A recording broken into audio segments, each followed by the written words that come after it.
வார்த்தைகளில் சிறந்தது அல்லாஹ்வுடைய வார்த்தை என்றும், வழிகாட்டுதலில் சிறந்தது நபிகள் நாயகம் ஸல்லல்லாஹு அலைஹி வஸல்லம் அவர்களுடைய வழிகாட்டுதல் என்றும்,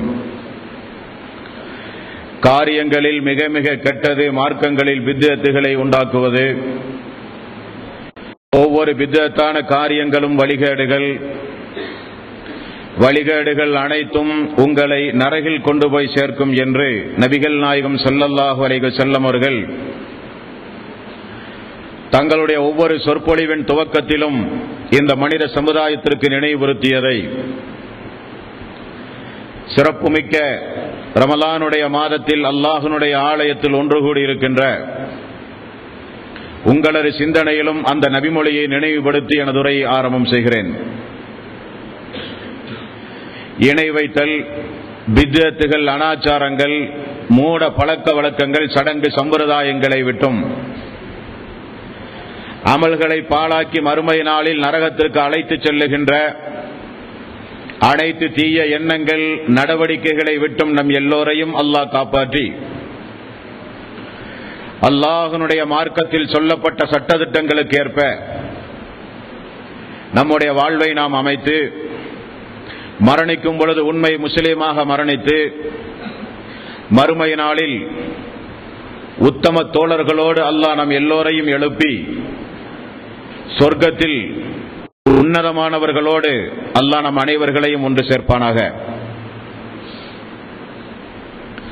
அன்பிற்கும் பாசத்திற்கும் உரிய சகோதரர்களே, தாய்மார்களே, பெரியோர்களே, புனிதமிக்க இந்த ரமலானுடைய மாதத்தில் உத்தம நபியின் உன்னத தோழர்கள் என்கிற ஒரு தலைப்பின் கீழ் இஸ்லாத்திற்காக வேண்டி தன்னை அர்ப்பணம் செய்து அல்லாஹ்வுடைய அன்பையும் அருளையும் இந்த உலகத்திலேயே பெற்று நபிகள் நாயகம் ஸல்லல்லாஹு அலைஹி வஸல்லம் அவர்களால் சொர்க்கவாசி என்று மனமாற வாழ்த்தி சொல்லி உலகத்திலிருந்து வாழ்ந்து மரணித்தவர்கள் சஹாபாக்கள்.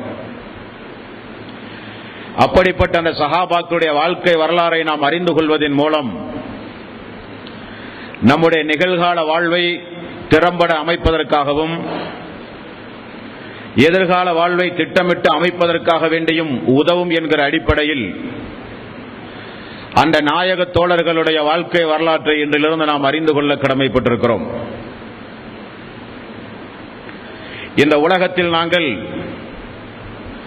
சாவதற்காக வேண்டி மட்டும் பிறந்தவர்கள் அல்ல, சாதிக்க பிறந்தவர்கள் என்பதை நிரூபித்தவர்கள் சஹாபாக்கள். இந்த உலகத்தில் பிறந்த நாங்கள் மரணிப்பதற்குள் உலக வரலாற்றில் பிரகாசிப்போம் என்பதை நிரூபித்து காட்டியவர்கள் சஹாபாக்கள். அப்படிப்பட்ட சஹாபாக்களுடைய வாழ்க்கை வரலாறுகளை நாம் அடிக்கடி தெரிந்து கொள்வதன் மூலம் நம்முடைய ஈமான் வலுப்பெறும், தக்வா அதிகமாகும், விலை மதிக்க முடியாத ஹிதாயத்தை நாம் பாதுகாக்க முடியும். ஆகவே சொல்லப்படுகின்ற நாயக தோழர்களுடைய வாழ்க்கை வரலாற்றை கூர்ந்து கவனித்து அதிலிருந்துள்ள படிப்பினைகளை நம்முடைய வாழ்வில் நாம் பின்பற்றி நாமும் இன்ஷா அல்லாஹ் அல்லாஹ் நாடினால் அந்த நாயக தோழர்களோடு அல்லாஹ்வுடைய அந்த சொர்க்க சோலையில் குடும்பம் குடும்பமாக நாம் அனைவரும் நிச்சயம் ஒன்றாக இருக்க முடியும். தோழர்களே, இன்றைய தினம் இஸ்லாத்தில் தன்னை இணைத்துக் கொண்ட, ஏன் இஸ்லாத்தை ஏற்றுக்கொள்ளாத இஸ்லாமிய வரலாறுகளோடு தொடர்புடைய பெரும்பான்மை மக்களால் அறிந்து கொண்ட ஒரு நாயக தோழர் தான் பிலால் ரலியல்லாஹு அன்ஹு. இவரை அறியாத முஸ்லிம்களே இல்லை என்று சொல்லலாம். இஸ்லாமிய பாடல்களை இயற்றுகிறவர்கள் இவருடைய தியாகங்களை முன்னிலைப்படுத்தித்தான் இயற்றுகிறார்கள். குரல் வளை நெருக்கப்பட்ட போதிலும் இறுதி வரை ஈமானோடு இருந்தவர் என்கிற புகழ் பாடலுக்குரியவர் பிலால் ரலியல்லாஹு அன்ஹு. பார்ப்பதற்கு மெலிந்த உடல், சுருட்டை தலைமுடி, தடித்த உதடு, தந்தையும் அடிமை, தாயும் அடிமை. அடிமை பெற்றோர்களுக்கு பிறந்த காரணத்தினால் அவரும் அடிமையாகவே உலகத்தில் வாழ வேண்டிய சூழ்நிலை. ஆரம்பத்தில் நல்ல பாரம்பரியம், சிறந்த குடும்பம், பாரம்பரிய செல்வாக்கு என்று சொல்வதற்கில்லை பிலால் ரலியல்லாஹு அன்ஹுடைய வாழ்க்கை வரலாறு. சந்தைகளில் விற்க வந்த பிலால் ரலியல்லாஹு அன்ஹு அவர்களே சொல்லுகிறார்கள், நான் எப்படியெல்லாம் மக்காவிலே வாழ்ந்தேன், இஸ்லாத்தில் என்னை இணைத்தேன், அல்லாஹ்வுடைய ரசூலுடைய அன்புக்கு பிறகு என்னுடைய அந்தஸ்து எந்த அளவுக்கெல்லாம் உயர்ந்தது, உலக மக்கள் எல்லாம் ஏன் கியாம நாள் வரை அவரை ஒரு கட்டத்தில் நினைவு கூறுகிற அளவுக்கு பிலால் ரலியல்லாஹு அன்ஹு அவர்கள் உலக வரலாற்றில் உன்னத இடத்தை பெற்றார்கள். சந்தைகளில் விற்க வரும்போது பணம் கொடுத்து வாங்குகின்ற முதலாளிகள் எல்லாம் சுற்றி இருக்கும் பொழுது ஒவ்வொரு அடிமையும் தன்னுடைய வலிமையை வெளிப்படுத்த வேண்டுமாம். அதற்காக வேண்டி சாட்டைகளை வைத்து குத்துவார்கள், தோளுகளை கிள்ளி பார்ப்பார்கள், தோளுகளை தேவைப்படும் போது பீத்தெடுப்பார்கள், சாட்டைகளால் அடித்து எங்களை ஓடச் சொல்லுவார்கள். எங்களுடைய வலிமையை காண்பிக்க நாங்கள் அங்குமிங்குமாக ஓடி வியாபார சந்தையில் வாங்குகிற பிரமுகர்களுக்கு மத்தியில் எங்களை நான் வலிமையோடு காட்டிக் கொண்டிருந்த காலம் அந்த காலம். உமையா என்பவன் என்னை அடிமை விலை கொடுத்து வாங்கினான். அவரிடத்தில் ஒரு சில பேரிச்சம்பழங்களுக்காக என்னுடைய வாழ்க்கையை அர்ப்பணித்தவன் நான். பிலால் ரலியல்லாஹு அன்ஹு அவருடைய தாயினுடைய பெயர் ஹமாமா என்று சொல்லப்படுகிற தாய். அவருடைய தந்தை ரபாஹ்.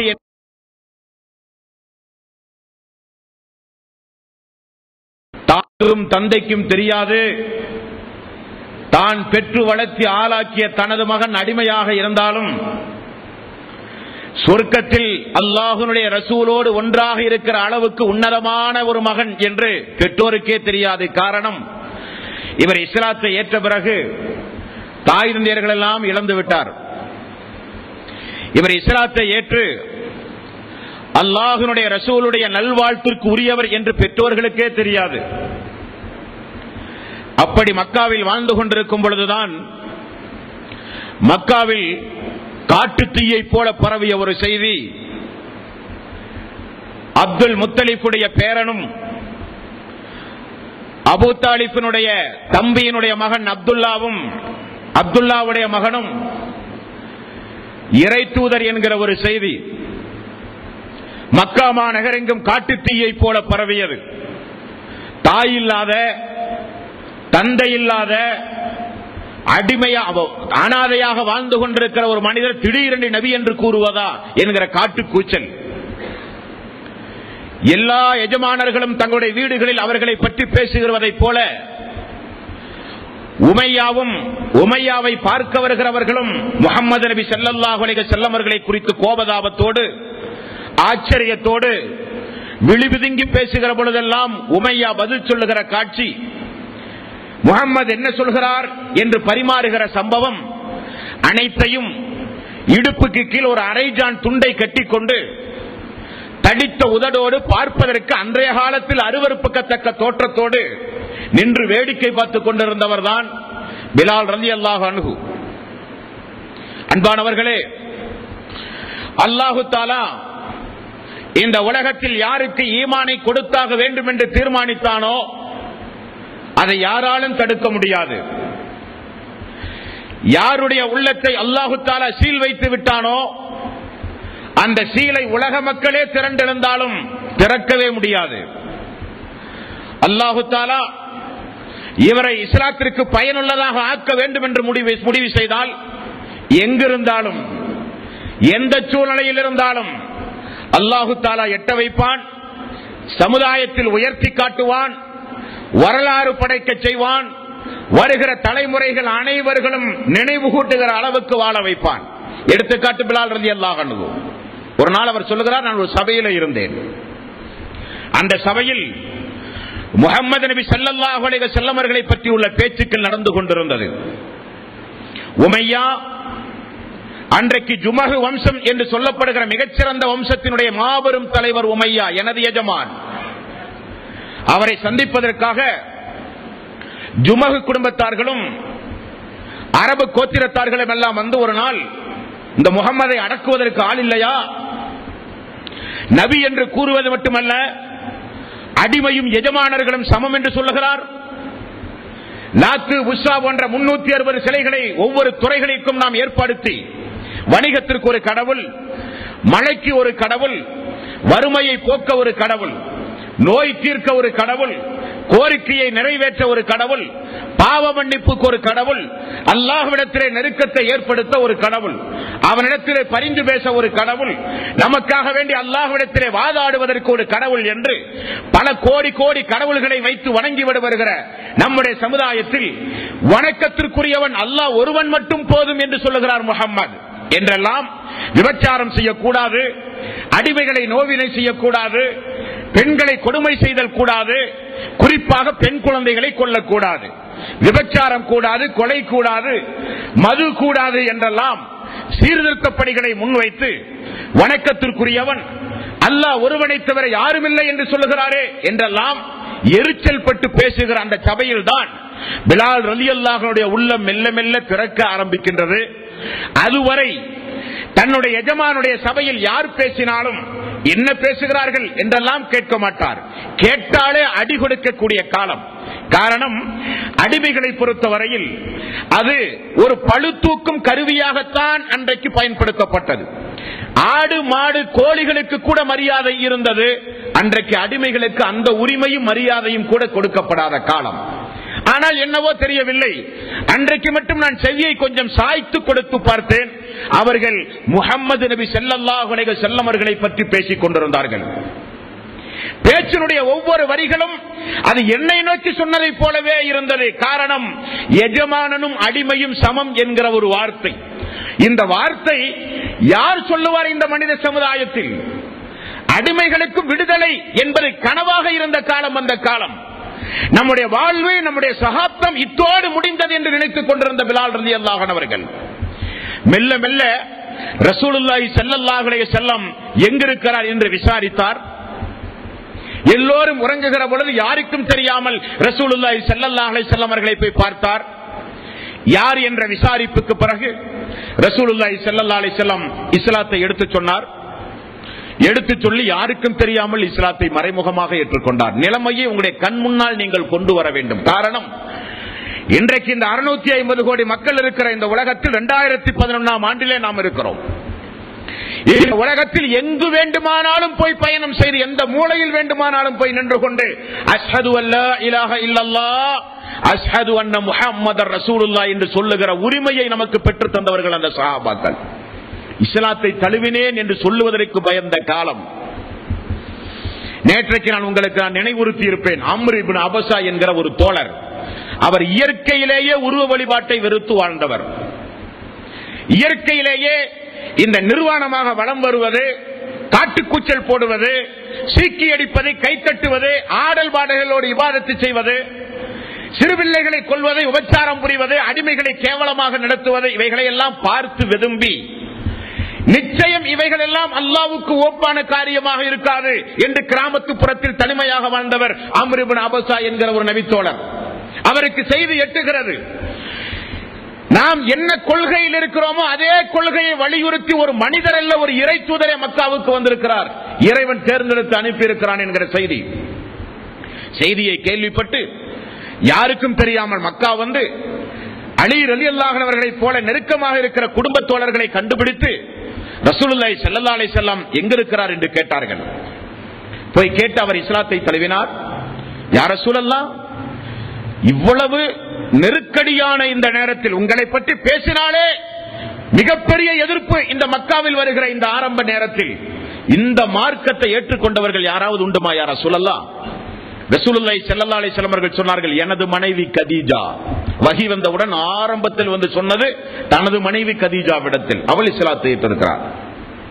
வேறு யாராவது உண்டுமா யா ரசூலல்லாஹ்? ஒரு அடிமையும் உண்டு, ஒரு எஜமானனும், ஒரு சுதந்திரமானவரும் உண்டு.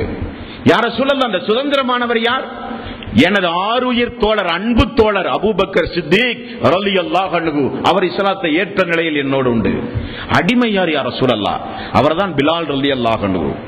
உடனே அம்ர் பின் ஆஸ் அவர்கள் சொன்னார்கள், அம்ர் பின் அபஸா, யா ரசூலல்லாஹ், மூன்றாவது நபராக நானும் எனது கிராமத்தை விட்டு காலியாகி உங்களோடு வந்து தங்கி இந்த மார்க்க வளர்ச்சிக்கு நானும் என்னை ஈடுபடுத்திக் கொள்ளவா? ரசூலுல்லாஹி ஸல்லல்லாஹு அலைஹி வஸல்லம் அவர்கள் சொன்னார்கள், வேண்டாம், நீ உமது கிராமத்திற்கே செல். காரணம், நிலைமை மிக மிக மோசம்.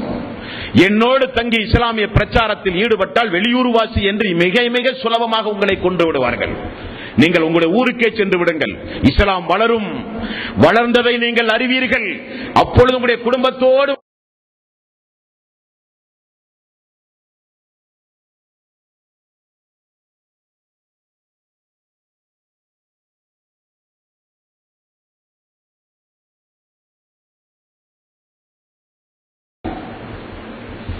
பிலால் ரலியல்லாஹு அன்ஹு அவர்கள் இஸ்லாத்தை ஏற்று அடிமையாக உமையாவிடத்திலும் மறைத்து வைத்துக் கொண்டு வாழும் பொழுதுதான் மக்கத்து பெருவீதியில் அந்த கொடுமையான காட்சிகளை மெல்ல மெல்ல பார்க்க ஆரம்பிக்கிறார். அவர் போல அடிமையாகவே வாழ்ந்து அடிமையாகவே இந்த உலகத்தில் மரணித்த யாசிர், சுமையா போன்றவர்கள் எல்லாம் கொலை செய்யப்படுகிற காட்சி, அவருடைய மகன் அம்மார் அவர்கள் திடீரென வீதிகளிலே இழுத்து வரப்பட்டு குறைசி தலைவர்களால் கொடுமை செய்யப்படுகிற காட்சி, எல்லாவற்றையும் பிலால் அவர்கள் மெல்ல மெல்ல பார்க்க ஆரம்பிக்கிறார்கள். அபூ சுஃபியானுடைய மனைவி ஹிந்தா போன்ற பெண்கள் எல்லாம் குறைசி தலைவர்களை வெறியூட்டுவார்கள். அடிமைகளை விடாதீர்கள், நமக்கு எதிராக எப்படி இந்த அடிமைகள் பேசலாம், நமக்கு மிகப்பெரிய அவமானத்தை இந்த அடிமைகள் பெற்று தந்து விட்டார்கள். பாரம்பரியமாக முன்னோர்களாக தலைமுறை தலைமுறையாக வழங்கி வருகிற லாத்து உஸாவை இவர்கள் கேவலப்படுத்தி விட்டார்கள் என்றெல்லாம் ஹிந்தா என்கிற பெண்மணி அடிக்கடி பாடல்களை பாடி தலைவர்களை ஊக்குவித்து கொடுமை செய்ய தூண்டிக் கொண்டிருக்கிற காலம். பிலால் ரலியல்லாஹு அன்ஹு அவர்களும் இஸ்லாத்தை ஏற்றுவிட்டார் என்கிற செய்தி அந்த நேரத்தில் தெரிந்தால் நிலைமை என்னவாகும் தோழர்களே? தெரிந்தது உமையாவுக்கு, நம்மை கேவலப்படுத்தி விட்டாரே நம்முடைய அடிமை பிலால் என்று சொல்லி எல்லோரும் கர்ஜித்தார்கள். எல்லோரும் கொஞ்சம் குத்தி பேசினார்கள். உமையா, உமது அடிமை கூட முகம்மதுடைய மார்க்கத்தை ஏற்றுக்கொண்டானாமே, இதைவிட உமக்கு தலைகுனி வேறென்ன வேண்டும் என்று எரிச்சல் ஊட்டினார்கள். எல்லோரும் வந்து பார்த்தார்கள் பரிதாபத்தோடு உமையாவை, உமக்குமா இப்படிப்பட்ட ஒரு கேவலம், உமது அடிமை இந்த அளவுக்கு உன்னை தலைகுனிவை ஏற்படுத்தி விட்டானே என்று எல்லோரும் வந்து பேசி பேசி உமையாவை மிகப்பெரிய அளவில் ஆத்திரம் ஊட்டினார்கள். பேசி பார்த்தார்கள் பிலாலிடத்தில், வேண்டாம் பிலாலே, என்னை பற்றி உமக்கு நன்றாக தெரியும், வேண்டாம் என்று பேசி பார்த்தார், அதட்டி பார்த்தார், மிரட்டி பார்த்தார், மசியவில்லை. பிலால் ரலியல்லாஹு அன்ஹு அவர்கள் ஏற்றதுதான் என்றார்கள் பிலால் அவர்கள். இது அல்லாஹ்வுடைய மார்க்கம், அல்லாஹ் ஒருவன் தான் என்பது எனது கொள்கை. எனது உடல் உறுப்புகளை நீங்கள் விலை கொடுத்து வாங்கி இருக்கலாமே தவிர எனது உணர்வை நீங்கள் விலை கொடுத்து வாங்கவில்லை. உணர்வுக்கு நான் எஜமான், எனது உள்ளத்திற்கு நான் தான் எஜமான். எனது உடம்புக்கு வேண்டுமானால் நீங்கள் எஜமானாக இருக்கலாம் என்று சொன்னார். ஆரம்பித்தார்கள் பாவிகள், சொல்லனா துன்பங்கள். பாலைவனம் என்றால் அரபு நாடுகளுக்கு சென்று வந்த மக்களுக்கு தான் தெரியும். அடித்தால் வெயில், அப்படிப்பட்ட வெயில், கொழுந்து விட்டெறிகிற வெயில். அந்த பாலைவனத்து பெருவீதியில் திறந்த மேனியோடு கொண்டு வந்து கிடத்தி அந்த பாவிகள் நெஞ்சின் மீது ஒரு கல்லையும் கொண்டு வந்து வைப்பார்களாம். சுற்றி நின்று கொண்டு எல்லோரும் உமிழ்வார்களாம். முகத்தில் தலையிலும் காலிலும் காலை வைத்து அமர்த்துவார்களாம். லாத்து உஸாவை வணங்கு, நம்முடைய பாரம்பரியத்தை விடமாட்டேன் என்று சொல், முகம்மதை விட்டுவிட்டேன் என்று சொல் என்று சொல்லி எல்லோரும் சித்திரவதை செய்வார்கள். உமர் அவர்கள் வர்ணிக்கிற காலம் ஒன்று உண்டு.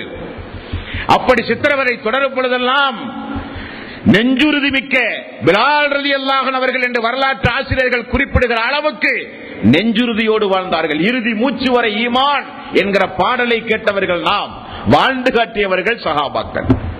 கடைசி வரை அஹத் அஹத், அல்லாஹ் ஒருவன் தான், அல்லாஹ் ஒருவன் தான். வீதிகளிலே போட்டு புரட்டி புரட்டி எடுத்தார்கள் பிலால் ரலியல்லாஹு அன்ஹு அவர்களை.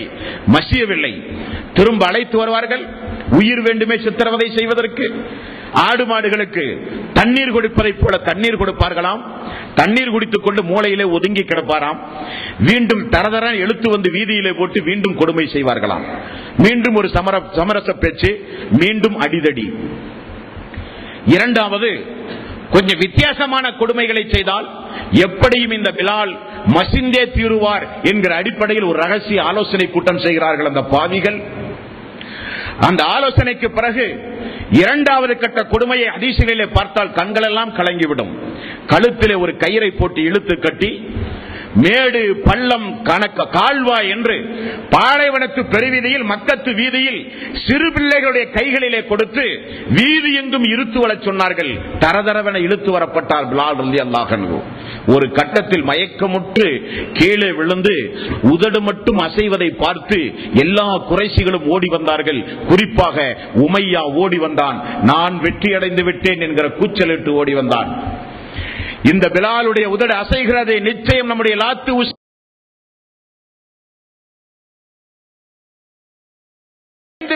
சொல்லி நான் எனது காதை உமையா சொல்லுகிறான். அவர் என்னுடைய பிலால் அவர்கள் சொல்லுகிறார்கள், எனது எஜமான் காதை எனது உதட்டுக்கு அருகிலே கொண்டு வந்து வைத்து நான் என்ன சொல்லுகிறேன் என்று கேட்கார். அப்பொழுதும் எனது நாவு அகத் அகத் என்று வந்தது. செத்து தொலை அடிமையே என்று எனது எஜமான் அப்பொழுதும் என்னை காலால் மிதித்து விட்டு சென்றார். மயக்கம் தெளிந்தவுடன் கொண்டு வாருங்கள் அந்த அடிமையை என்றார்கள். நான் தூக்கி கொண்டு செல்லப்பட்டேன் எனது எஜமானிடத்தில். மீண்டும் தண்ணீர் தொளித்து தண்ணீர் குடிக்க வைத்து உயிர் இருக்கிறதா என்று பார்த்து உயிர் இருக்கிறது என்று தெரிந்தவுடன் ஹிந்தாவும் அபூ சுஃபியானும் பெரிய பெரிய குறைசி கோத்திர தலைவர்கள் எல்லாம் உமையாவை அழைத்து ரகசிய பேச்சு பேசுகிறார்கள். இரக்கம் காட்டு பிலாலின் மீது, அன்பு காட்டு, பாசம் காட்டு, பரிந்து பேசு, எளிமையாக மிக கனிவாக பிலால் இடத்தில் நடப்பதன் மூலம் அவனை நீ திருத்தி எடுக்க முடியும். இனி நாம் அவனை வேதனை செய்வதில் அர்த்தமில்லை என்று எல்லோரும் துப்பாக்கியை கீழே போட்டு விடுகிறார்கள். பிலாலை அழைத்து பேசுகிறார்கள். பிலாலே, நம்முடைய கடவுளை பற்றி உனக்கு தெரியாத ஒன்றும் அல்ல, நம்முடைய பாரம்பரியத்தை பற்றி தெரியாத ஒன்றும் அல்ல, நம்முடைய அந்தஸ்து எவ்வளவு பெரிய அந்தஸ்து, நீ என்னை நிச்சயம் கேவலப்படுத்த மாட்டாய். சந்தையில் யாரும் வாங்காத நேரத்தில் நான் தான் அதிக விலை கொடுத்து உன்னை வாங்கினேன், எப்படியெல்லாம் உன்னை நான் வளர்த்தேன், எப்படியெல்லாம் உன்னை நான் பார்த்தேன் என்றெல்லாம் பாசமலை பொழிந்தார். கூர்மையாக கேட்டார். இறுதியில் உனது முடிவென்ன என்று கேட்டார். பிலால் அப்பொழுதும் சொன்னார், எனது முடிவு அகத், ஏகன்தான், அல்லாஹ் ஒருவன்தான், அல்லாஹ் ஒருவன்தான் என்றான். நிச்சயம் உன்னை கொல்லாமல் விடமாட்டேன் என்றான். அந்த உமையா என்று சொல்லப்படுகிற கொடுங்கோலன். எல்லோரும் கூடி ஆலோசித்து உயிரோடு விட்டால் நிச்சயம் நம்முடைய குலப்பெருமைக்கு நாசம். ஒரு அடிமையை கட்டுப்படுத்த முடியாத எஜமான் என்று தனக்கு ஒரு அவப்பெயர் வரும் என்பதை உணர்ந்தார் உமையா. கொல்ல வேண்டும் என்று முடிவு செய்து வீதிகளிலே இழுத்துக் கொண்டு போகும்போதுதான் அபூபக்கர் சித்திக் அவருடைய பார்வையிலே படுகிறது. அதற்கு முன்னாலும் எல்லா அடிமைகளும் வீதிகளிலே சித்திரவதை செய்யப்படுவதை அபூபக்கர் சித்திக் ரலியல்லாஹு அன்ஹு அவர்கள் பார்த்துக் கொண்டுதான் இருந்தார். செல்வந்தரும் கூட அல்லாஹ்வுடைய ரசூலுக்கு இணையாக தாராளமாக அல்லாஹ்வுடைய பாதையில் வாரி வாரி செலுத்திய ஒரு தோழர். அபூபக்கர் சித்திக் ரலியல்லாஹு அன்ஹு அவர்கள் கொலை செய்வதற்காக வேண்டி அழைத்து செல்லப்படும் போதுதான் உமையாவிடத்திலே போய் சொன்னார், ஏன் இந்த அநியாயம்? கேட்பதற்கு ஆள் இல்லை என்பதற்காக வேண்டியா இந்த அநியாயம்? அல்லாஹ் உங்களை நிச்சயம் விடமாட்டான்.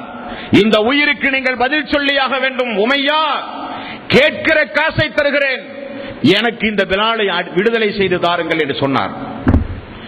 உமையாவுக்கு நல்ல ஒரு சந்தர்ப்பம்.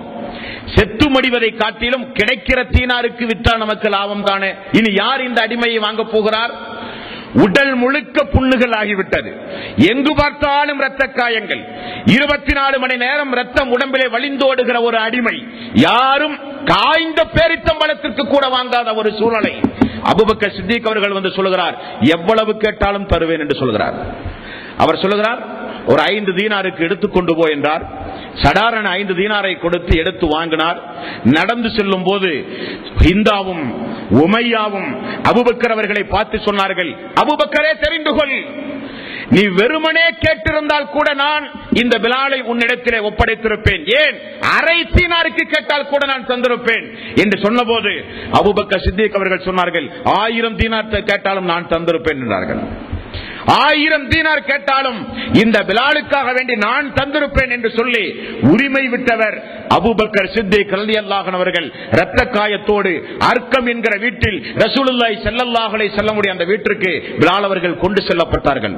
அவர் சொல்லுகிறார், இரத்த காயத்தோடு எழுந்து நிற்க கூட முடியாமல் அடிக்கடி மயக்கமுற்று படுத்த நிலையிலேயே இருக்கிற பொழுது திடீரென இரவு நேரத்தில் ஒருவர் என்னை எழுப்புவார், மலஜலம் கழிக்க அழைத்து சொல்லுவார், தண்ணீர் தருவார், இரவு நேரத்தில் என்னிடத்தில் என்னுடைய புண்ணுக்கு ஆறுதலாக மருந்திடுவார், ஆறுதலாக நல்ல வார்த்தை சொல்லுவார். பகல் நேரத்தில் கண் விழித்து பார்க்கும் போது அவர்தான் ரசூலுல்லாஹி ஸல்லல்லாஹு அலைஹி வஸல்லம் அவர்கள் என்று எனக்கு தெரிந்தது என்று சொல்லி அல்லாஹ்வுடைய ரசூலோடு வாழ்க்கை மெல்ல மெல்ல கழிந்து கொண்டிருக்கும் பொழுதுதான் இஸ்லாமிய வரலாறு ஆரம்பமாகிறது. தோழர்களே, இஸ்லாமிய வரலாற்றில் ஆரம்ப காலகட்டத்தில் இஸ்லாத்தை ஏற்ற நபர்கள் என்கிற ஒரு பட்டியல் உண்டு. ஆரம்ப காலகட்டத்தில் இஸ்லாத்தை பகிரங்கப்படுத்திய மனிதர்கள் என்கிற ஒரு பட்டியல் உண்டு. ஆரம்ப காலகட்டத்தில் சொல்லனா துன்பங்களை இஸ்லாத்தில் அனுபவித்த தோழர்கள் என்கிற ஒரு பட்டியல் உண்டு. எல்லா பட்டியலிலும் இடம்பெறுகிற ஒரு தோழர் தான் பிலால் ரலியல்லாஹு அன்ஹு. உமர் ரலியல்லாஹு அன்ஹு அவர்கள் நினைவுபடுத்துகிற ஒரு சம்பவம், ஒரு நாள் சுஹைப், மிக்தாத், பிலால், அம்மார் எல்லோரையும் குறைசிகள் வீதிகளிலே கொண்டு வந்து நிறுத்தினார்கள். நிறுத்தி முகம்மதை இயேசு லாத்து உஸாவை வணங்கி இல்லாவிட்டால் கொன்று விடுவோம் என்று 4 பேரையும் சித்திரவதை செய்தார்கள் குறைசிகள். இதை கூட்டம் கூட்டமாக எல்லோரும் பார்ப்பதை போல நானும் பார்த்தேன். பிலால் ரலியல்லாஹு அன்ஹு அவர்கள் சொல்லுகிறார்கள், அப்பொழுதும் இந்த பிலாலை நான் பார்த்திருக்கிறேன். லாத்து உஸாவை வணங்குகிறோம், முகம்மதை ஏசுகிறோம் என்று சொல்லி உயிரை காப்பாற்றுவதற்கு அம்மார் கூட முன் வந்தார். அப்படி அவர்கள் லாத்து உஸாவை வணங்குகிறோம் என்று சொன்னவுடனே ஓடு அடிமையின் மக்களே என்று சொல்லி விரட்டி அடிப்பார்கள். அப்பொழுதும் நாவினால் கூட நான் சொல்ல மாட்டேன் என்று சொல்லி அஹத் அஹத் என்று ஏகத்துவத்தை சூளுரைத்தவர் பிலால் ரலியல்லாஹு அன்ஹு. ஹிஜ்ரத் முதற்கொண்டு அனைத்து தியாகங்களையும் செய்து மதீனா சென்றவுடன் தான் மாஷா அல்லாஹ் அவருடைய வாழ்வை குறித்து சொல்லுகிறார், சுதந்திர பறவையாக மதீனாவிலே சுற்றித் திரிந்த காலம் அந்த காலம். எனக்கும் இப்படி ஒரு வாழ்வு வருமா என்று நானே அதிர்ந்து போகிறேன் நினைக்கும் பொழுது என்று சொல்லுகிற காலம். அல்லாஹ்வுடைய ரசூல் விடுவாரா? உலகத்திற்கே சமத்துவத்தையும் நீதியையும் நேர்மையையும் மனித உரிமையையும் உலகத்திற்கு கற்றுக் கொடுத்தவர் ரசூலுல்லாஹி ஸல்லல்லாஹு அலைஹி வஸல்லம். மதீனா போனவுடன் மஸ்ஜித் நபவி அல்லாஹ்வுடைய ரசூலுடைய பெயரில் ஒரு பள்ளி எழுப்பப்பட்டது. எல்லா தோழர்களும் ஜமாத்தோடு சேர்ந்து தொழுக, ஜுமா தொழுகை நடத்த, பெருநாள் குத்துபாக்கள் நடத்த, கலந்து ஆலோசிக்க பாராளுமன்றமாக ஒரு பள்ளி வாயில் மஸ்ஜித் நபவி உருவாக்கப்பட்டவுடன் எப்படி வாங்கு சொல்லுவது, மக்களை எல்லாம் தொழுகைக்கு குறிப்பிட்ட நேரம் அழைக்க வேண்டுமே, எப்படி அழைப்பது என்கிற ஆலோசனை செய்யும் போது ஒவ்வொரு நபித்தோழர்களும் ஒவ்வொரு ஆலோசனை. மணி அடிப்போமா ஒவ்வொரு நேரத்திலும், அல்லது கொம்பு ஊதுவோமா? அரசவை காலங்களில் நீங்கள் பார்க்கலாம், கொம்பு ஊதுவார்கள். ஏதாவது முக்கிய அரசாங்க அறிவிப்பு செய்யும் போது கொம்பு ஊதுகிற பழக்கம். அப்படி கொம்பு ஊதி மக்களை அழைப்போமா, மணி அடித்து அழைப்போமா, தீப்பந்தத்தை ஏற்றி குன்றின் மீது நின்று கொண்டு மக்களுக்கு ஒரு அறிவிப்பு செய்து வாங்கோ செய்யும், இதுதான் தொழுகையுடைய நேரம் என்று சொல்லுவோமா என்று எல்லோரும் கலந்து ஆலோசிக்கும் போது உமர் ரலியல்லாஹு அன்ஹு அவர்கள், யார சொல்லதான் நான் ஒரு கனவு கண்டேன், இப்படிப்பட்ட வாசக அமைப்பு முறையெல்லாம் அந்த கனவில் ஒரு மனிதர் எனக்கு சொன்னார் என்று சொல்லும் போது அல்லாஹ்வுடைய ரசூலும் அதை அங்கீகரித்து அந்த பாங்கு யார் சொல்லுவது, அதுதான் முக்கியமான விஷயம். யார் சொல்லுவது? எனது பிலால் சொல்ல வேண்டும் என்றார்கள் ரசூலுல்லாஹி ஸல்லல்லாஹு அலைஹி வஸல்லம். அன்றைக்கு அவர் ஆரம்பித்த அந்த பாங்கு உலக அழிகிற நாள் வரை சொல்லும் பொழுதெல்லாம் நமக்கு ஞாபகம் வர வேண்டும். துவக்கியவர் நம்முடைய பிலால். ரசூலுல்லாஹி ஸல்லல்லாஹு அலைஹி வஸல்லம் அவர்கள் சொன்னார்கள், பாங்கு யார் சொல்லுகிறாரோ அந்த பாங்கோசையை கேட்கின்ற உயிர் உள்ள உயிர் அற்ற காய்ந்த ஈரமான அனைத்து பொருள்களும் அவருக்காக வேண்டி அல்லாஹ்விடத்திலே பரிந்து பேசும் என்றார்கள் ரசூலுல்லாஹி ஸல்லல்லாஹு அலைஹி வஸல்லம். பாங்கு சொல்லுகிற நபருக்குரிய சிறப்பு, பாங்கு சொல்லுகிற நபருக்குரிய சிறப்பு தொலைவருகிற மக்களுக்குரிய கூலியை போல அவருக்கும் கூலி உண்டு என்றார்கள் ரசூலுல்லாஹி ஸல்லல்லாஹு அலைஹி வஸல்லம். முஅத்தினுக்குரிய சிறப்பு, பாங்கு சொல்லுகிற மனிதர் மறுமை நாளில் நீண்ட கழுத்துடைய அழகாக மறுமை நாளில் சொர்க்கத்திற்கு அழைக்கப்படுவார் என்றார்கள் ரசூலுல்லாஹி ஸல்லல்லாஹு அலைஹி வஸல்லம். அந்த சிறப்புக்குரிய பரிசை பெற்றவர் பிலால் ரலியல்லாஹு அன்ஹு. எப்பொழுதும் அல்லாஹ்வுடைய ரசூலை சார்ந்தே வாழ்க்கை நடத்துகிற ஒரு பாக்கியத்தோழர். அல்லாஹ்வுடைய ரசூலோடு வாழ்க்கை நடத்தும் பொழுதுதான் அந்த மிகப்பெரிய ஒரு நற்செய்தி அவருடைய காதிலே விழுகிறது. பிலாலே என்று ரசூலுல்லாஹி ஸல்லல்லாஹு அலைஹி வஸல்லம் அழைத்தார். என்ன யா ரசூலல்லாஹ், நான் நேற்று இரவு கனவு கண்டேன். அந்த கனவில் உம்மு சுலைம் ரலியல்லாஹு அன்ஹு, அனஸ் ரலியல்லாஹு அன்ஹுடைய தாய் உம்மு சுலைம் ரலியல்லாஹு அன்ஹு அவர்களை நான் சொர்க்கத்திலே பார்த்தேன். எடுத்து காட்டப்பட்டது உம்மு சுலைம் அவர்களுக்கு சொர்க்கம். அப்படியே அந்த தாயை அல்லாஹ்வுடைய ரசூலுடைய சிற்றன்னையும் கூட, பால் குடித்த சகோதரி என்கிற அடிப்படையில் சிற்றன்னை என்பது கூட, ருமைசா என்கிற பட்டப்பெயர். ருமைசாவை சொர்க்கத்திலே பார்த்து திரும்பும் பொழுது ஒரு மாளிகையை பார்க்கிறேன். அந்த மாளிகையை ஒரு பெண்ணொருத்தி பாதுகாத்துக் கொண்டிருந்தாள். ஜிப்ரீலிடத்திலே கேட்டேன், யார் இந்த மாளிகை, யாருக்கு இந்த மாளிகை, இந்த பெண் யார் என்று கேட்டேன். இந்த மாளிகை வேறு யாருக்காக வேண்டியும் அல்ல, மதீனாவில் உங்களோடு வாழ்ந்து கொண்டிருக்கிற உங்களுடைய உமருக்குரிய மாளிகை என்று சொல்லப்பட்டது. உமர் அவர்கள் சபையிலே இருந்தார். ரசூலுல்லாஹி ஸல்லல்லாஹு அலைஹி வஸல்லம் அவர்கள் சொன்னார்கள், உமர் அவர்களே, உங்களுடைய மாளிகைக்குள்ளே போய் சுற்றித் திரிந்து பார்க்க வேண்டும் என்ற ஆசை இருந்தது. உமராகிய நீங்கள் ரோசக்காரராயிற்று, எனது அனுமதி இல்லாமல் எனது வீட்டுக்குள் எப்படி போனீர் என்று கேட்டால் என்ன பதில் சொல்லுவது என்றார்கள். அழுகிறார்கள் உமர் அவர்கள். யா ரசூலல்லாஹ், உங்களின் மீதா கோபப்பட போகிறேன். அழுகிறார்கள் உமர் ரலியல்லாஹு அன்ஹு. அடுத்து சொன்னார்கள், பிலாலே, உங்களுடைய காலடி ஓசையை சொர்க்கத்திலே கேட்டேனே, உங்களுடைய காலடி ஓசையை சொர்க்கத்தில் நான் கேட்டேனே, இஸ்லாத்திற்கு நீங்கள் வந்ததிலே இருந்து தொடர்ந்து நீங்கள் செய்த நற்கர்மம் எது, எந்த நற்கர்மம் அந்த அந்தஸ்தை உங்களுக்கு பெற்று தந்தது என்று கேட்டார்கள். பிலால் ரலியல்லாஹு அன்ஹு அவர்கள் சொன்னார்கள், யா ரசூலல்லாஹ், நான் இஸ்லாத்தில் இணைந்ததிலே இருந்து ஒலு செய்தால் 2 ரக்காத்து தொழுவேன். ஒலு செய்தால் 2 ரக்காத்து தொழுவேன். அது ஒலுவுக்குரிய தொழுகை, முன் சுன்னத் அல்ல. ஒவ்வொரு தொழுகைக்கும் முன் சுன்னத்துகள் உண்டு. ஒலுவுக்குரிய தொழுகையாக 2 ரக்காத் நான் தொழுது வருவேன் யா ரசூலல்லாஹ் என்றார்கள் பிலால் ரலியல்லாஹு அன்ஹு. இஸ்லாத்தில் இணைந்தது மட்டுமல்ல, அவர் காலடித்து வைத்ததிலே இருந்து அவர் மரணிக்கின்றவை அவருடைய ஒவ்வொரு துறையை பார்த்தாலும் தியாகம் செய்கிற இடத்திலெல்லாம் பிலால் ரலியல்லாஹு அன்ஹு அவர்கள். அல்லாஹ்வுடைய ரசூல் எங்கு பட்டினி கிடக்கிறாரோ அந்த சபையில் பிலால். அல்லாஹ்வுடைய ரசூல் எங்கெல்லாம் ஏச்சுக்களுக்கும் பேச்சுக்களுக்கும் ஆளாகிறாரோ அங்கெல்லாம் பிலால் ரலியல்லாஹு அன்ஹு.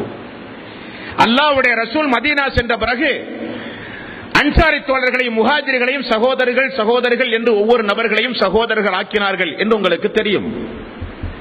அப்படி சகோதரர்கள் ஆக்கிய பிறகு மீதம் ஒரு 80 தோழர்கள் இருந்தார்கள்.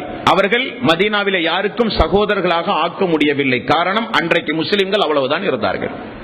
மீதமுள்ள 80 பேர்களையும் நான் பாதுகாக்கிறேன் என்று திண்ணையில் தன்னுடைய பள்ளி வாயில் ஒரு திண்ணையை ஏற்படுத்தி அந்த திண்ணையில் தன்னுடைய 80 தோழர்களையும் படுக்க வைத்து பாதுகாத்து கோழி குஞ்சை பாதுகாப்பதை போல பாதுகாத்தார்கள் ரசூலுல்லாஹி ஸல்லல்லாஹு அலைஹி வஸல்லம். அந்த மதீனா சென்ற பிறகுதான் அல்லாஹ்வுடைய ரசூல் சொன்னார்கள், உங்களுடைய ஒருவருடைய உணவு 2 பேருக்கு, இனி நாள் முதல் 2 பேருடைய உணவு 3 பேருக்கு, 3 பேருடைய உணவு 4 பேருக்கு. யாருக்காவது ஒரு ஆளுக்கு ஒரு உணவு வீட்டிலே இருந்தால் அவர் எனது திண்ணை தோழர் ஒருவரை அழைத்து செல்லட்டும், 2 பேருக்கு உணவு இருந்தால் எனது திண்ணை தோழர் 3 பேரை அழைத்து செல்லட்டும் என்று ரசூலுல்லாஹி ஸல்லல்லாஹு அலைஹி வஸல்லம் அறிவிப்பு செய்தார்.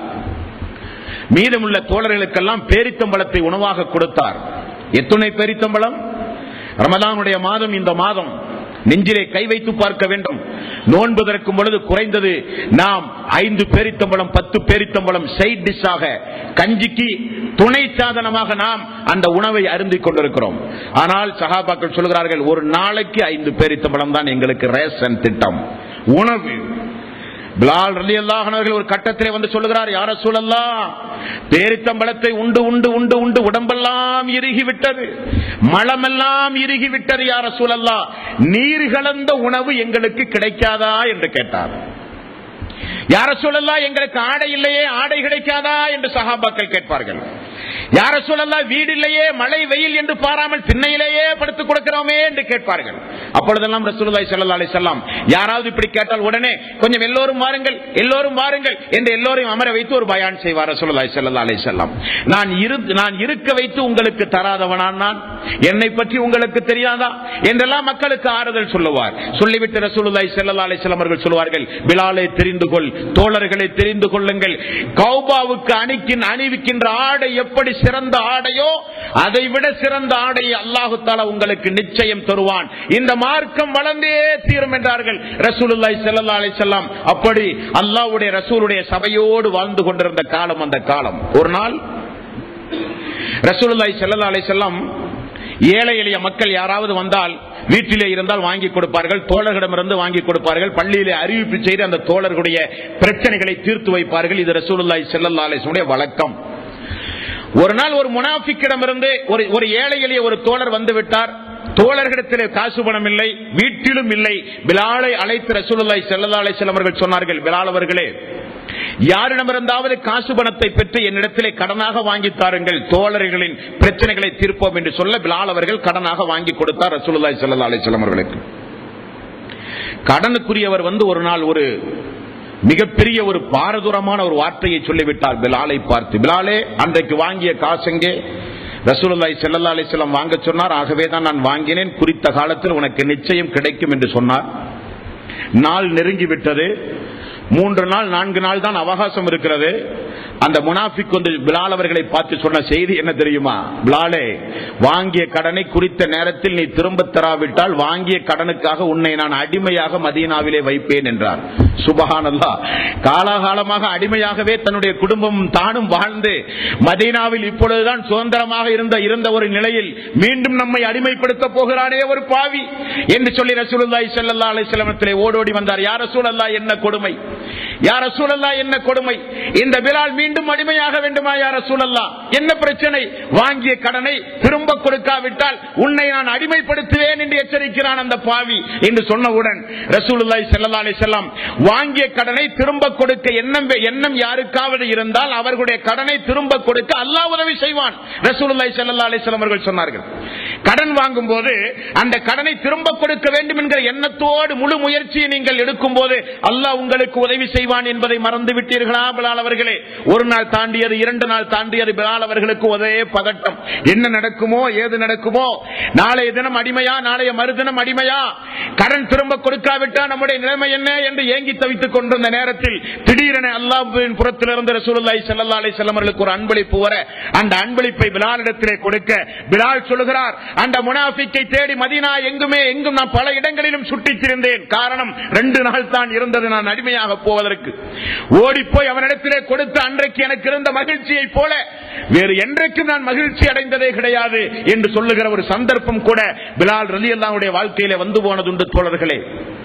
இப்படித்தான் பிலால் ரலியல்லாஹு அன்ஹு அவர்கள் மெல்ல மெல்ல இந்த இஸ்லாமிய மார்க்கத்தில் தன்னை இணைத்துக் கொண்டு அல்லாஹ்வுடைய ரசூலோடு வாழ்ந்து கொண்டிருக்கும் பொழுதுதான் பத்ரு போர் நடக்கிறது. பத்ரு போரில் எல்லோரும் பங்கெடுக்கிறார்கள். ரசூலுல்லாஹி ஸல்லல்லாஹு அலைஹி வஸல்லம் சபையிலே எல்லா தோழர்களைப் போல இந்த பிலால் அவர்களும் இருந்தார்கள். பத்ரு போர் முடிந்தது. அப்துர் ரஹ்மான் இப்னு அவுஃப் எவ்வளவு பெரிய பிரசித்தி பெற்ற நபித்தோழர் உங்களுக்கு தெரியாது ஒன்றும் அல்ல. வரலாற்றில் மிகச்சிறந்த ஒரு நபித்தோழர். அவருடைய வாழ்க்கை வரலாற்றையும் இன்ஷா அல்லாஹ் நாம் பார்க்க போகிறோம். அவர் பத்ரு போரில் உமையாவை மட்டும் பாதுகாத்து விட்டார். என்ன காரணம்? மக்கத்து குறைஷிகளிடத்திலே ஒரு பண்பு இருந்தது, உயர் பண்பு. என்ன பண்பு? வாக்கு கொடுத்தால் உயிரே போனாலும் அதை பாதுகாப்பார்கள். உமையாவை அப்துர் ரஹ்மான் இப்னு அவுஃப் பத்ர் போரில் பாதுகாக்க என்ன காரணம் என்றால், உமையாவும் அப்துர் ரஹ்மான் இப்னு அவுஃபும் நெருங்கிய நண்பர்கள். அவர்களுக்கு மத்தியில் ஒரு ஒப்பந்தம் எழுதப்பட்டிருந்தது. மக்காவில் அப்துர் ரஹ்மான் இப்னு அவுஃப் அவர்களுடைய குடும்பம், பிள்ளைகள், செல்வங்கள் எல்லாம் மக்காவில் இருந்தது. உமையாவிடத்திலே சொன்னார், இதை நான் பாதுகாப்பேன். உமையா சொன்னார், மதீனாவில் எனது குடும்பம் உண்டு, எனது சொத்துண்டு, அதை நீங்கள் பாதுகாக்க வேண்டும். உங்களுக்கு நான் பாதுகாப்பு, எனக்கு நீங்கள் பாதுகாப்பு. இருவரும் எழுதி ஒப்பந்தம் போட்ட ஒப்பந்த நகல் ஒன்று தயாரிக்கப்பட்டிருந்தது ஆரம்ப காலகட்டத்தில். அதன் அடிப்படையில் பத்ரு போர்க்களத்தில் உமையாவுக்கு ஒன்றுமாகிவிடக் கூடாது என்பதற்காக வேண்டி அப்துர் ரஹ்மான் இப்னு அவுஃப் உமையாவை பாதுகாத்து வைத்திருந்தார். பார்வையில் பெற்றது பிலால் அவர்களுடைய பார்வையில். இரவு நேரத்தில் எல்லோரும் உறங்கிக் கொண்டிருக்கும் பொழுது உமையாவை பாதுகாக்க அப்துர் ரஹ்மான் இப்னு அவுஃப் கொடுத்த வாக்குறுதி மீறப்படக்கூடாது. வாக்கு மாற்றம் என்பது இஸ்லாத்தை தகர்த்தவனை போலாவான் என்றார்கள் ரசூலுல்லாஹி ஸல்லல்லாஹு அலைஹி வஸல்லம். அந்த வாக்குறுதியை காப்பாற்றுவதற்காக வேண்டி உமையாவை பாதுகாக்க எல்லோரும் உறங்குகிற நேரத்தில் இரவில் மட்டும் எழுந்து போய் உமையாவை பாதுகாப்பதற்காக வேண்டி கிட்ட போகிற நேரத்தில் பிலால் பார்த்து விட்டார். அன்சாரிகளே, முஹாஜிர்களே, தெரிந்து கொள்ளுங்கள், இதோ காலமெல்லாம் இந்த பிலாலை அடிமையாக்கி சித்திரவதை செய்து கொண்டிருந்த இந்த உமையா உயிரோடு வாழும் காலமெல்லாம் இந்த பிலாலுக்கு நிச்சயம் சமாதானமே கிடையாது. இந்த பிலாலுக்கு சமாதானம் தர விரும்புவோர் இல்லையா, இந்த பிலாலுக்கு சமாதானம் தர விரும்புவோர் இல்லையா என்ற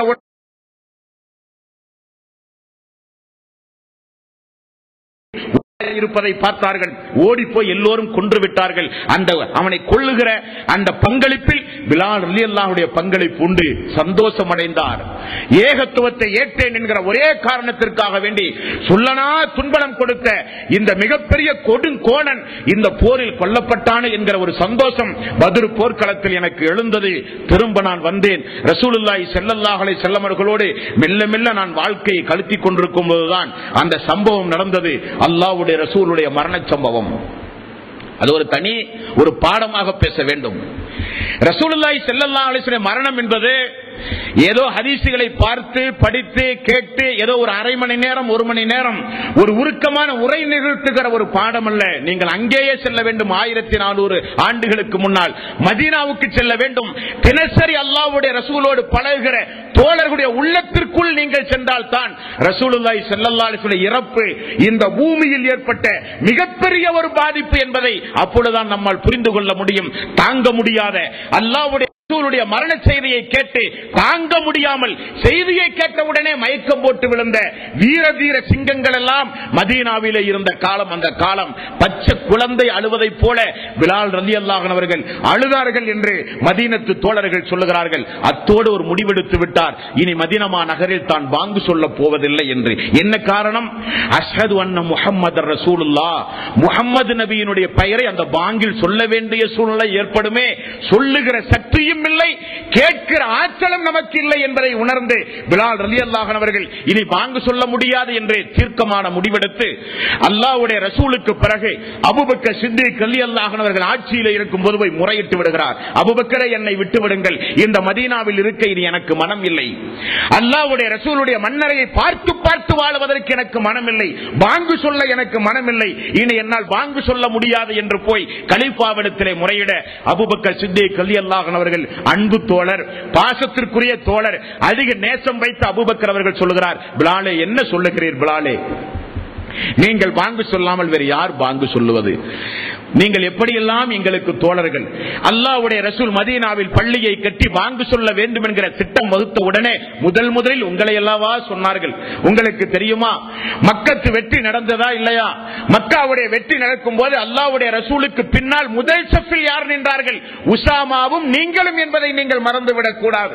10,000 படை வீரர்களோடு மக்காவுக்குள் ரசூலுல்லாஹி ஸல்லல்லாஹு அலைஹி வஸல்லம் நுழையும் பொழுது தனது வளர்ப்பு மகன் ஜெயித் அவர்களுடைய மகன் உசாமா செல்ல பிள்ளை, தனது மகன் வளர்ப்பு மகன் அடிமையுடைய மகன் உசாமா, அவரை வலதுபுறத்திலும் உங்களை அல்லாஹ்வுடைய ரசூல் இடதுபுறத்திலும் நிறுத்தி மக்காவுக்குள் நுழைந்த அந்த சம்பவத்தை நீங்கள் நினைத்து பார்க்க வேண்டும் பிலாலே.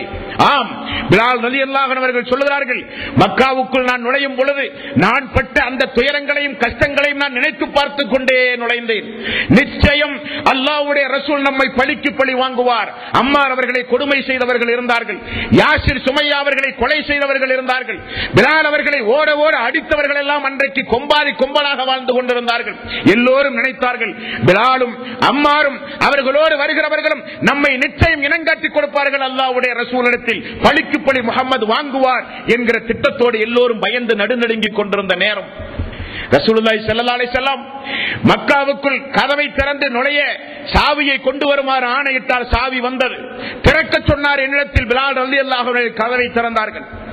கதவு திறக்கப்பட்டு உள்ளே இருந்த 360 சிலைகளும் சத்தியம் வந்தது அசத்தியம் ஒளிந்தது என்கிற இறைவசனத்தோடு ரசூலுல்லாஹி ஸல்லல்லாஹு அலைஹி வஸல்லம் 360 சிலைகளையும் அப்புறப்படுத்தி முதலில் அல்லாஹ்வுடைய ரசூல் அழைத்து சென்றது இந்த பிலாலை தான். அந்த கஅபாவுக்குள் இப்னு உமர் அவர்களும் பிலால் ரலியல்லாஹு அன்ஹு அவர்களும் உசாமா அவர்களும் அந்த புனிதமிக்க கஅபாவுக்குள் உள்ளே சென்று 360 சிலைகளையும் அப்புறப்படுத்தி அல்லாஹ்வுடைய ரசூலோடு 2 ரக்காத்து தொழுது கஅபாவுக்கு மேல் ஏறி நின்று கொண்டு பாங்கு சொன்ன அந்த காட்சி மக்காவிலே கூடி கொண்டிருந்த 10,000 தோழர்களுடைய கண்களையும் கலக்கியது. அஷ்ஹது அல்லா இலாஹ இல்லல்லாஹ் அஷ்ஹது அன்ன முஹம்மதர் ரசூலுல்லாஹ். அன்றைக்கு குறைஷிகள் சொல்லுகிறார்கள், ஆணவத்தோடு அகம்பாவத்தோடு வாழ்ந்து கொண்டிருந்த குறைஷிகளில் ஹாரிஸ் என்பவர் சொல்லுகிறார், இந்த அடிமை பிலாலுடைய இந்த வாசகத்தை கேட்கவா அல்லாஹ் இந்த மக்காவில் எங்களை உயிரோடு வாழ வைத்திருக்கிறான், என்ன கொடுமை என்ன கொடுமை என்று காதில் கை வைத்தானாம் அவன். இந்த முகமதுக்கு உயர்குலத்தை சார்ந்த ஒரு மனிதர் இல்லையா இந்த பாங்கோசை சொல்ல? நாங்கள் கட்டி காப்பாற்றி பராமரித்த இந்த காபாவுக்கு மேல் ஏறி நின்று கொண்டு ஒரு அடிமையா பாங்கு சொல்ல வேண்டும்? இந்த காட்சியை பார்க்கவா அல்லாஹ் எங்களை உயிரோடு வாழ வைத்திருக்கிறான், சாகலாமே இதற்கு பதிலாக என்று குறைசிகள் வெம்பி எழுந்த காலம் அந்த காலம். நினைத்து பார்க்கிறார் பிலால். இப்படியெல்லாம் எல்லா இடங்களிலும் எங்கே பிலால் எங்கே பிலால் என்று என்னை முன்னிலைப்படுத்திய அல்லாஹ்வுடைய ரசூலுடைய மரணத்திற்கு பிறகு மதீனாவில் என்னால் வாங்கு சொல்ல முடியாது என்று சொன்னவுடன் அபூபக்கர் சித்திக் அவர்கள் சொன்னார்கள், அதை நினைத்து பாருங்கள், இதை நினைத்து பாருங்கள். இந்த பள்ளிவாயில் கட்டிய காலத்திலே இருந்து ஃபஜ்ரிலிருந்து இஷா வரை உங்களை தவிர வேறு யார் அந்த அழைப்பை கொடுத்திருக்கிறார்கள்? எல்லா தோழர்களும் உங்களுக்கு என்ன குறை வைத்திருக்கிறார்கள்? அல்லாஹ்வுடைய ரசூலுடைய காலத்துக்கு பிறகு உங்களை குடும்பத்து உறுப்பினர்களை காட்டிலும் நேசிக்க நாங்கள் இல்லையா என்றெல்லாம் சொன்ன போது பிலால் அவர்கள் ஒரே ஒரு வார்த்தையை திரும்ப கேட்டார்.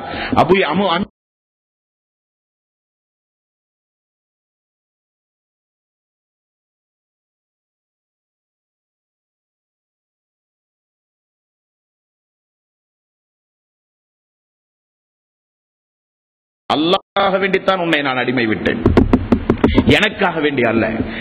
அல்லாஹ்வுக்காக வேண்டிதான் உங்களை நான் அடிமை விட்டேன், எனக்காக வேண்டி நிச்சயம் அல்ல. இருந்தாலும் அமீர் என்கிற அந்தஸ்தோடு மட்டுமல்ல, நட்பு என்கிற ஒரு காரணத்தோடு அல்லாஹ்வுடைய ரசூலோடு வாழ்ந்த நாமெல்லாம் அவருடைய மரணத்திற்கு பிறகும் இந்த மார்க்கம் உயிர் வருவதற்கு உங்களுடைய ஒத்துழைப்பு தேவை. வாங்கு சொல்லப்பட வேண்டும், முஅத்தினாக நீங்கள் பணிபுரிய வேண்டும் என்று மீண்டும் மீண்டும் கட்டாயப்படுத்த மீண்டும் அவருடைய ஆட்சி காலத்தில் 2 ஆண்டு காலம் மதீனாவிலே வாங்கு சொன்னார். உமருடைய ஆரம்ப காலம், அபூபக்கர் சித்திக் அவர்கள் மரணித்த பிறகு உமர் அவருடைய ஆட்சி காலம் வந்தது. உமர் அவர்கள் ஆட்சி கட்டிலில் அமர்ந்த ஆரம்ப நேரத்தில் எவ்வளவு பெரிய அந்தஸ்தை பிலால் அவர்களுக்கு கொடுத்தார்கள் தெரியுமா? மன்னாதி மன்னரெல்லாம் அனுமதி பல நாள் பெற்றுத்தான் உமர் அவர்களை பார்க்க முடியும். பெயரை கேட்டாலே பல மாத தொலைவு தூரத்தில் இருக்கிற எதிரிகளுடைய உள்ளங்கள் எல்லாம் நடுநடுங்குகிற அளவுக்கு அவர் ஒரு பாதையில் வந்தால் சைத்தான் இன்னொரு பாதையில் ஓடுவான் என்று ரசூலுல்லாஹி ஸல்லல்லாஹு அலைஹி வஸல்லம் அவர்கள் சொன்னார்கள். உமருடைய நாவில் இருந்து கொண்டு அல்லாஹ் பேசுகிறான் என்றார்கள் ரசூலுல்லாஹி ஸல்லல்லாஹு அலைஹி வஸல்லம். அந்த உமர் ரலியல்லாஹு ஆட்சி காலத்தில் அவருக்கு அருகில் வலதும் இடதுமாக 2 இருக்கைகள் எப்பொழுதும் இருக்கும். ஒரு நாள் அபூ சுபியான் அவர் மக்கா வெற்றிக்கு பிறகு இஸ்லாத்தை ஏற்றார், ஹிந்தா இஸ்லாத்தை ஏற்றார்கள். அந்த அபூ சுபியான் உமர் அவர்களை பார்ப்பதற்காக வேண்டி சந்தோஷமாக வந்தார். வெளியிலே நின்று கொண்டிருக்கிறார்.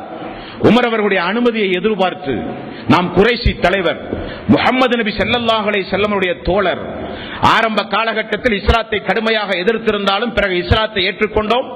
ரசூலுல்லாஹி ஸல்லல்லாஹு அலைஹி வஸல்லம் மக்கத்து பெருவீதியில் வைத்து ஒரு அறிவிப்பு செய்தார், அபூ சுபியானுடைய வீட்டில் தஞ்சம் புகுந்த மக்களுக்கு பாதுகாப்பு உண்டு என்றார்.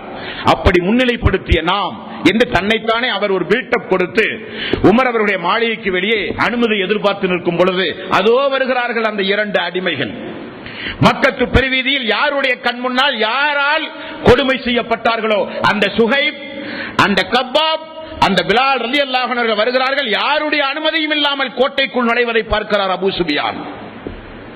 நேராக போய் உமர் அவர்களுடைய மாளிகைக்கு அருகிலே போய் அவருடைய இருகைக்கு அருகிலே போய் வலதும் இடதுமாக 2 தோழர்கள் கப்பாப் அவர்களும் பிலால் அவர்களும் அமர்கிறார்கள். சபையிலே நின்று கொண்டிருக்கிற அபூ சுபியானுடைய வாய் மெல்ல மெல்ல முணுக்க ஆரம்பித்தது. என்ன கொடுமை!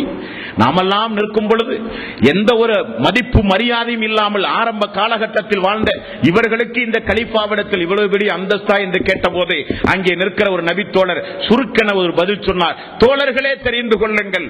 உமர் அவர்களும் சேர்ந்து சொன்னார்கள்.